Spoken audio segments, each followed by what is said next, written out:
Hi, everyone. I'm Elaine Quijano. Police in Gilroy, California say they have located the vehicle belonging to the gunman in the mass shooting at a food festival. Investigators have not yet figured out a motive for Sunday's attack.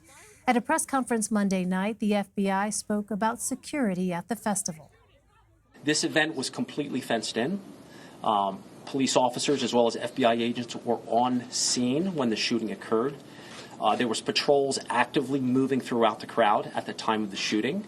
As a result of that, that subject was neutralized within a very, very short period of time.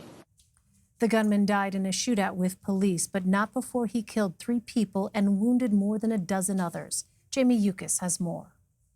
The gunfire and panic was recorded on cell phones. The fear in people's voices unmistakable. Oh. This woman was arm's length from the gunman. And he took the clip out and he put another clip in and he started walking towards our tent and he just started shooting everywhere, just shooting. Festival volunteers Carlos Rodriguez and his daughter Diana dove for their lives. And to watch your family just hide and pray for their lives is something that no father should ever have to experience. You saw that? I saw that. It was just sheer chaos. Oh, they're shooting. Have an active shooter at the Garlic Festival. Copy, we got one shooting victim. I need an ambulance code. Police say the gunman, 19-year-old Santino William Legan, opened fire with an AK-style assault rifle at 5:41 p.m. A minute later, at 5:42, 3 Gilroy officers opened fire, killing him quickly. In all, 3 were killed, aged 6 to 25. More than a dozen were injured. At least 5 of them are still hospitalized with gunshot wounds. You know, it could have gone so much worse, so fast. Gilroy Police Chief Scott Smithy. I think it's very, very fortunate that they were able to engage him as quickly as they did. Authorities were seen at the gunman's house. CBS News has learned police are seeking to question a second person in connection to the shooting, and that investigators are still trying to figure out Legan's motive. Just before the shooting, he posted a photo, apparently from the festival, using a derogatory term for mixed-race people and referring to an author with white nationalist views. Jamie Yuccas joins us now from Gilroy, California. So, Jamie, where did the suspected shooter get the gun?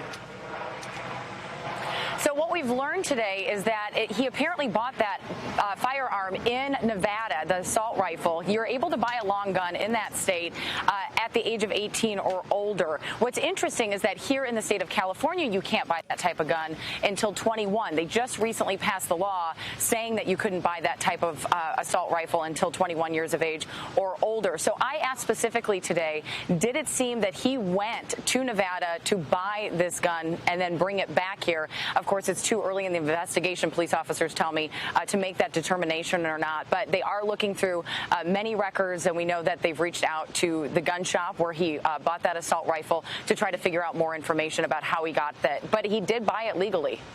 And, Jamie, you were at that press conference Monday. How did the police chief react?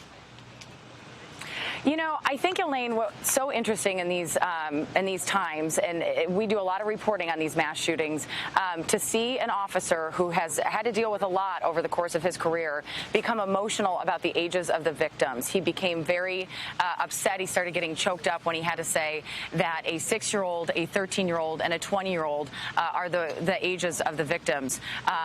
Just seeing the picture of that 6-year-old little boy is heartbreaking to all of us, but it seemed to really upset him.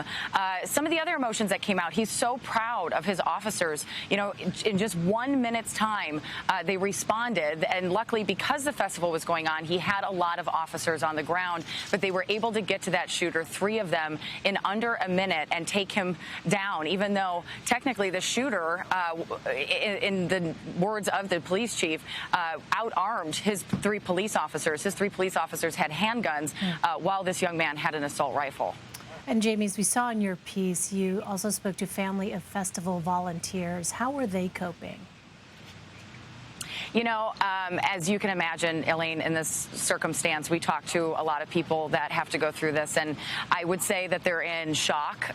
Their 12-year-old daughter actually last night asked if the family could all sleep together in the living room. They blew up an airbed, and the family of 5 all slept together in the living room because they were scared.